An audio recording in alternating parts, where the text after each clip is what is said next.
हमारी एक श्रोता साधिका ने कहा कि मैं एक आश्रम में एक दीदी से हमारी बात हो, प्रश्नोत्तरी मुझे अच्छी लगी। उसने मुझे लिखा कि हमारी बात हो रही थी तो आश्रम की एक दीदी मुझे पूछ रही थी कि वर्तमान में 0 काल में कौन श्रेष्ठ पुरुष आपकी दृष्टि में?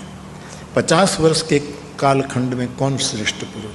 100 साल के खंड में कौन श्रेष्ठ पुरुष? फिर 500 साल में कौन श्रेष्ठ पुरुष? 2500, 5000 आगे आगे। तो बड़ा संवाद लगा, इसलिए मैं सार्वजनिक कर रहा हूं। और वर्तमान समय में कौन श्रेष्ठ पुरुष, ये तो कहना मुश्किल, सब अपनी अपनी श्रद्धा से बोल देंगे, क्योंकि कितने महापुरुष है हमारे पास चारों ओर जगह। लेकिन फिर भी निर्णय करेगा अपनी श्रद्धा और अपने अनुभव से।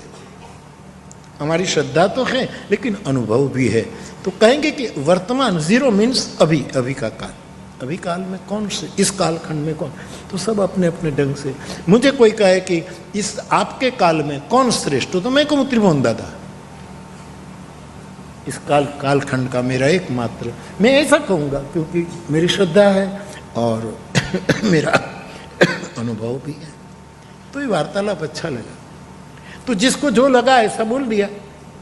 लेकिन 50 वर्ष के कालखंड में, पीछे जाए कालखंड में, तो कौन श्रेष्ठ पुरुष, सब अपने अपने ढंग से बोले। विनोबा जी 50, एक विशेष वर्ग के, बाकी तो कई महापुरुष निकलेंगे, लेकिन जिन्होंने स्व से लेकर सर्व के कल्याण की जान देकर सोची हो, केवल आत्मकल्याण नहीं, विश्व मंगल की सोची, तो 50 वर्ष में विनोबा जी है, 100 वर्ष में महात्मा गांधी बापू है। ये कालखंड तलाशी महात्मा गांधी बापू, और कई महापुरुष इस काल में ऐसे। ये तो मैं तो केवल नाम जो मेरे पास लिस्ट आया सो आपके सामने गणना कर रहा हूं। 100 साल में, 500 साल में तुलसीदास, एक विरल घटना, इस भूमि पर विरल घटना। आप किसी और को भी कह सकते हैं, जरूर, इसमें आपकी श्रद्धा और आपका अनुभव दोनों लगना चाहिए। तुलसीदास जी 1000 के कालखंड में एक विरल पुरुष, कई हैं शंकराचार्य, जगत गुरु शंकराचार्य, बाकी सभी आचार्य, रामानुज, निम्बार्क, लेकिन जगत गुरु शंकराचार्य। बनते जी 2500 साल, बनते जी गए, अच्छा जी ठीक, 2500 साल पे के कालखंड में भगवान महावीर, भगवान बुद्ध,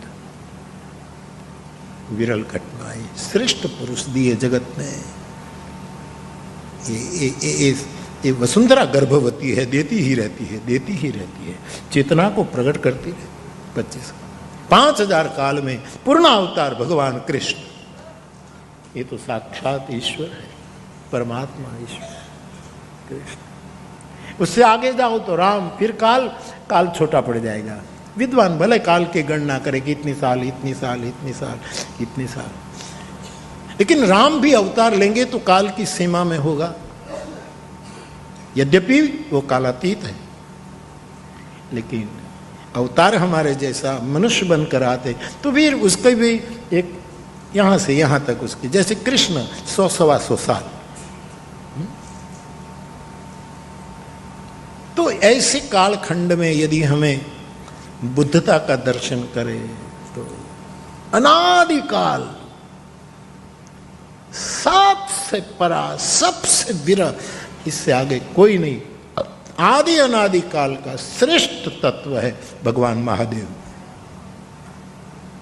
उसके आगे यहां कोई नहीं, उसके आगे कहना पड़ेगा तो ये क्या, मैं शिव हूं, उससे बेहतर कोई नहीं, मैं शिव हूं, वहां तक रुकना, चिदानंद रूप शिवो हम।